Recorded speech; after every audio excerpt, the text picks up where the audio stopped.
Saudara, dalam video kali ini saya ingin membahas mengenai ramal-meramal ya saudara. Beberapa waktu yang lalu ada seorang paranormal atau peramal di Indonesia yang bernama Mbak Yu. Itu meramalkan tentang kecelakaan pesawat ya, dan kemudian ada kecelakaan pesawat. Lalu juga dia meramalkan tentang kejatuhan daripada Jokowi ya pada tahun 2021 katanya. Dan seorang pendeta yaitu Pak Gilbert itu menanggapi itu ramalan Mbak Yu dan menantang ya, kita lihat apakah Tuhan saya yang benar atau apa yang Anda percaya Mbak Yu, katanya begitu. Tetapi di sini saya tidak ingin sedang membahas ya, maksud saya tidak sedang ingin untuk membahas mengenai khusus ramalan Mbak Yu dan menantang dia, saudara. Tetapi saya ingin pertama membandingkan ramalan-ramalan Mbak Yu ini dengan ramalan-ramalan atau nubuatan-nubuatan daripada mereka yang mengaku pendeta. Tapi ternyata banyak yang tidak terjadi ya, ramalan-ramalan mereka. Saya ingin membandingkan itu. Dan yang berikut saya ingin juga untuk kita secara khusus melihat bagaimana seriusnya peringatan Alkitab bagi mereka yang terlibat di dalam ramal-meramal ya. Ini sari roti lewat di depan rumah saudara, maaf sedikit mengganggu, suaranya cukup keras ya. Saya tidak iklankan sari roti ya saudara. Mari kita lanjut saudara. Jadi saudara, yang namanya Mbak Yu ini memang suka ramal-meramal. Saya masih ingat beberapa bulan yang lalu kalau tidak salah, dia pernah meramalkan bahwa di Jawa Timur katanya akan terjadi bencana di kota dengan inisial M. Inisial M ini ya ada 3 kota di Jawa Timur ya. Mojokerto, Madiun, dan Kota Malang. Ya, Kota Malang ini tempat saya tinggal saudara. Waduh, saya pikir ini kalau ramalannya ini terjadi ini wah, jangan-jangan Malang yang kena bencana. Tapi ternyata saudara, itu cuma isapan jempol ya. Tidak terjadi saudara. Ramalannya itu tidak terjadi. Dan memang ramal-meramal semacam ini sebetulnya itu untung-untungan, kayak orang main judi saudara. Tepak-tepaan ya, kata orang Jawa ya, tepak-tepaan ya. Jadi namanya juga ramalan. Nah, ramalan ini sebagian diinspirasikan oleh kuasa kegelapan. Dan bagi kita orang Kristen yang percaya Alkitab, jelas itu ada kuasa setan di baliknya. Tapi setan juga meramal atau memerintah seseorang atau menyuruh seseorang untuk bernubuat juga tidak selalu benar. Setan punya kuasa dalam konteks tertentu karena memang dia diberi kuasa oleh Tuhan. Dulunya adalah malaikat yang kuat, yang perkasa, tapi memberontak kepada Tuhan. Jadi dia punya kuasa. Jadi setan ini saudara, dia bisa meramal, bisa bernubuat, tetapi tidak harus terjadi karena dia tidak maha kuasa. Punya kuasa tapi tidak maha kuasa, itu setan ya saudara. Jadi kalau dia meramal ya bisa saja ya.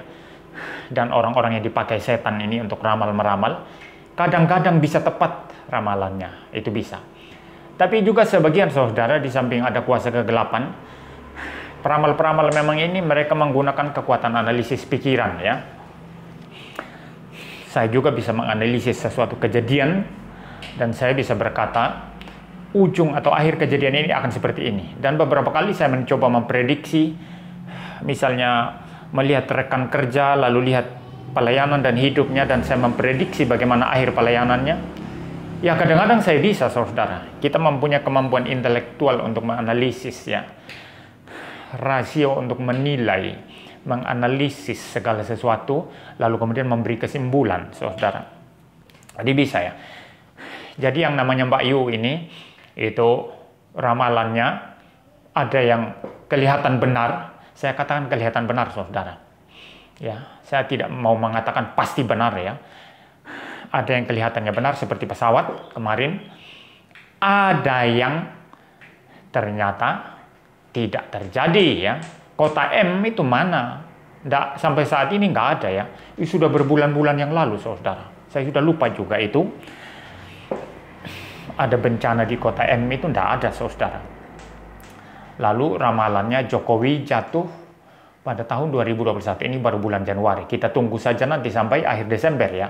Kalau Jokowi tidak jatuh, berarti ramalannya ini kan palsu ya. Itu ramalan palsu namanya. Saudara, ramalan palsu. Dan saya dengar dia sudah meralat juga ya, saudara ya. Tapi apapun itu dia sudah meramal. Yang namanya meramal itu kemudian ada ralat-meralat, itu hanya membuktikan bahwa ramalannya itu tidak dapat dipercaya, saudara. Jadi kita melihat saja sepanjang 2021 ini. Nah, mari saya mau membandingkan sekarang dengan pendeta-pendeta yang suka meramal. Saudara masih ingat tidak? Beberapa bulan yang lalu, tahun lalu ya, ketika wabah virus corona ini mulai menghebat, seorang pendeta di Indonesia ini kemudian mengatakan, mari kita hardik virus corona. Menurut nubuatan para nabi katanya akan berakhir setelah Paskah. Atau akan berakhir pada saat Paskah. Tapi ternyata tidak seperti itu, saudara. Dan ternyata masih berlangsung wabah virus corona. Saya minum dulu saya.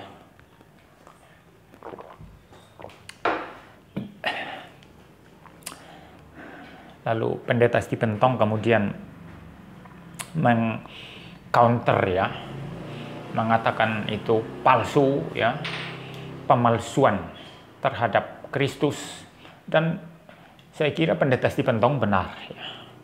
Sampai saat ini wabah virus masih terus ya berjalan, walaupun ada vaksin ya, tapi juga belum berkurang ya, belum berkurang.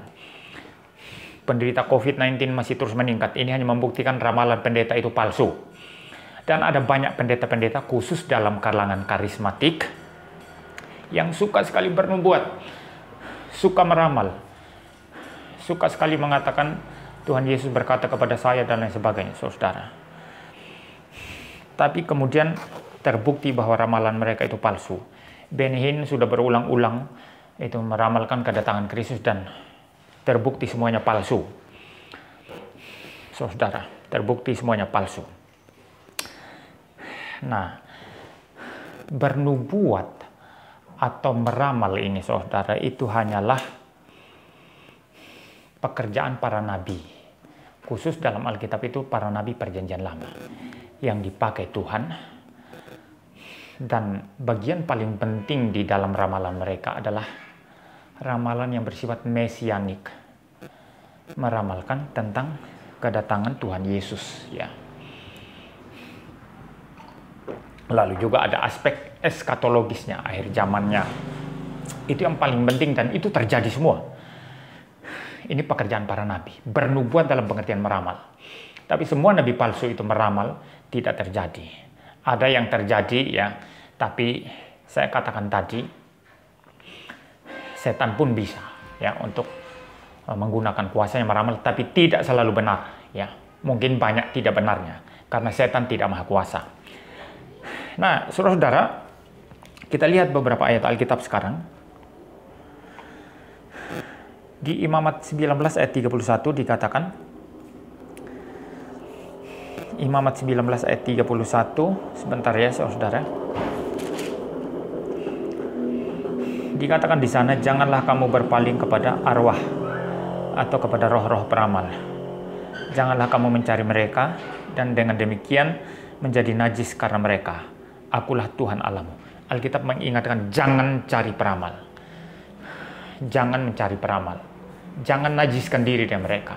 Kenapa? Karena para peramal ini menggunakan kuasa setan. Jangan orang Kristen itu bersekutu dengan setan. Tuhan sangat marah. Jangan ada padamu ilah lain di hadapanku, kata Tuhan. Maka sebagai orang Kristen, jangan pernah Anda pergi ke paranormal. Ya, apapun istilahnya itu, orang yang suka meramal, lihat garis tangan, saudara mempersekutukan Tuhan, Tuhan akan murka kepada saudara. Atau mungkin ini membuktikan saudara bukan orang Kristen sejati. Mengapa percaya kepada setan? Mengapa tidak hanya bergantung kepada Tuhan saja?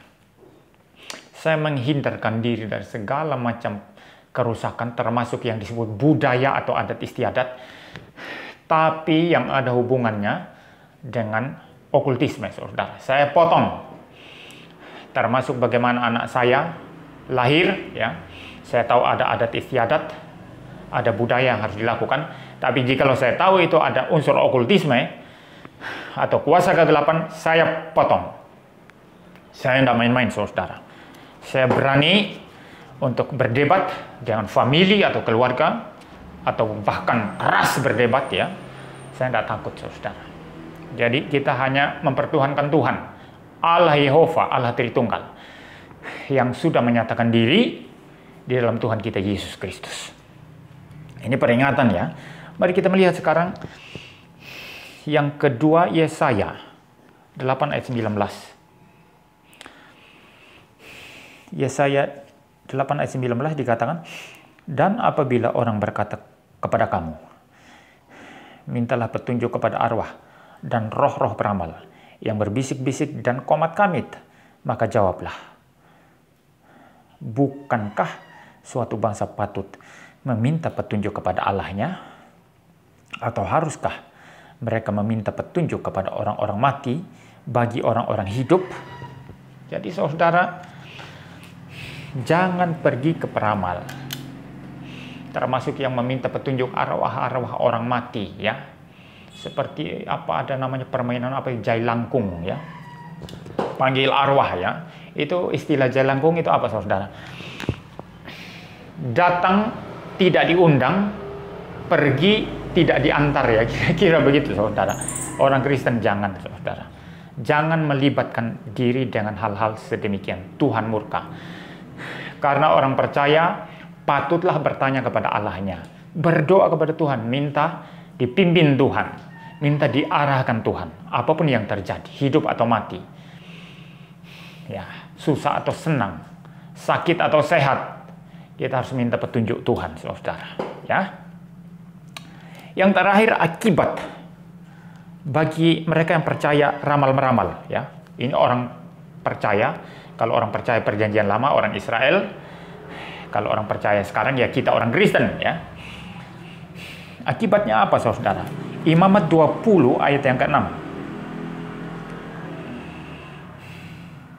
Orang yang berpaling kepada arwah atau kepada roh-roh peramal, yakni yang berzina, dengan bertanya kepada mereka, aku sendiri akan menentang orang itu dan melenyapkan dia dari tengah-tengah bangsanya. Tuhan berkata, aku akan melenyapkan mereka yang bertanya kepada peramal. Aku menghakimi mereka, ya, saudara. Jadi kita tidak bisa main-main, saudara. Orang Kristen jangan berurusan dengan okultisme, dengan ramal-meramal, baca garis tangan, pergi ke dukun, pergi ke paranormal, atau apapun itu. Anda mau bisnis, Anda mau usaha, Anda mau terjun ke politik, Anda mau bekerja apa, tanya Tuhan, bergumul kepada Tuhan. Tuhan adalah Maha Kuasa, Dia tahu segala-galanya. Dia tahu bagaimana memprovidensi Anda, Dia tahu bagaimana memimpin Anda, ya. Dia tahu, saudara, ya. Jadi kita tidak boleh bersekutu dengan setan, ya. Biarlah kita menjadi orang Kristen yang baik-baik, setia kepada Tuhan, jujur mengikut Tuhan, hanya memandang wajah Kristus, hanya melihat wajah Tuhan, dan juga termasuk menghindari pendeta-pendeta yang suka ramal-meramal, suka nubuat-nubuat palsu, suka dapat wahyu-wahyu palsu, ya. Hindari mereka. sama seperti menghindari paranormal atau peramal. Karena hidup kita bergantung kepada Tuhan, pencipta langit dan bumi yang kita kenal dalam Tuhan Yesus, yang sudah menyatakan dirinya dalam inkarnasi dan juga menyatakan diri dalam firman-Nya dalam Alkitab ini. Kita harus bersandar kepada Dia saja.